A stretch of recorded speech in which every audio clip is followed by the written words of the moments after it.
राम राम साथियों, जय डुग्गर जय मां बोली। साथियों, अज का विशे मेरा आधुनिकता की होड़। तो ये अजकल की युवा पीढ़ी पर है कविता जी।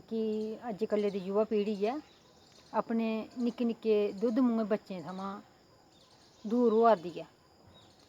तो कोशिश की मैं उन्हें अक्खरें च परोने की, तो मेद करनी तुसें पसंद आओ। आधुनिकता की होड़।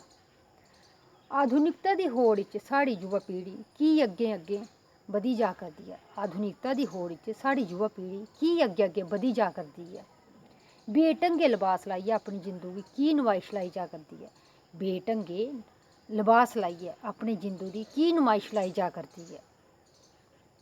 अपनी संस्कृति कन्नै जुड़ियै दिक्खो हाँ, अपनी संस्कृति कन्नै जुड़ियै दिक्खो हाँ, एक नवीं गै झलक मुस्कराई जा करदी है। एक नवीं गै झलक मुस्कराई जा करदी है। पढ़ी लिखी समझदार मां की अपनी संतान थमां दूर होई जा करदी है। पढ़ी लिखी समझदार मां की अपनी संतान थमां दूर होई जा करदी है। की दुद्ध मुई संतान अपनी मां दे दुद्ध थमां दुद्ध मुई संतान अपनी मां दे दुद्ध थमां रोज तरसा करदी है। की दुद्ध मुई संतान अपनी मां दे दुद्ध लेई रोज तरसा करदी है। आधुनिकता दी होड़ च साढ़ी युवा पीढ़ी की अग्गे बधी जा करदी। अनपढ़ मां बच्चुएं गी बिना शर्म दे बिना शर्म दे दबट्टुए दे ओल्लै छातियै दा दुद्ध पलाई जा करदी है।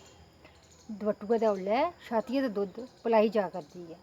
ते आधुनिक मां उसी बेशर्मी दा तमगा की चमकाई जा करदी है। ते आधुनिक मां उसी बेशर्मी दा तमगा की चमकाई जा करदी है।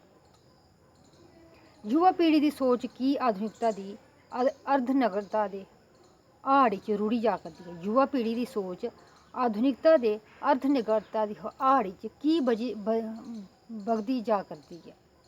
आधुनिकता दी होड़ च साढ़ी युवा पीढ़ी की अग्गें बधदी जा करदी है। जवाब होग तां दस्सिओ मेरे साथियों, जवाब होग तां दस्सिओ मेरे साथियों। मनै च ऐसे सवालें दी जियां झड़ी लग्गा करदी है। मनै च ऐसे सवालें दी जियां झड़ी लग्गा करदी है। की साढ़ी युवा पीढ़ी साढ़ी संस्कृति थमां दूर होआ करदी है। की साढ़ी युवा पीढ़ी अपनी संस्कृति थमां दूर होआ करदी है। आधुनिकता दी होड़ च पेइयै अपने बच्चुएं दे हक्क दी बलि की चढ़ा करदी है। आधुनिकता दी होड़ च पेइयै साढ़े बच्चुएं दे हक्क दी बलि की चढ़ी जा करदी है। आधुनिकता दी होड़ च साढ़ी युवा पीढ़ी की अग्गें बधी जा करदी है। धन्नवाद साथियों। एह् उ'नें माएं आस्तै जां अस अपने अग्गें पिच्छें दिखदे जेह्कियां मतलब बच्चे गी जन्म ते देई ओड़दियां पर दुद्ध नहीं पलांदियां अपना। केह् वजह ऐ? मतलब ऐसा ज़्यादातर पढ़ी लिखी दी युवा पीढ़ी करदी है। ते इ'यां कोशिश कीती है साथियों, रोह् निं करेओ, होई सकदा किश मेरे साथी रोह् करन, पर एह् इक मां बच्चे दा हक्क होंदा मां दा दुद्ध।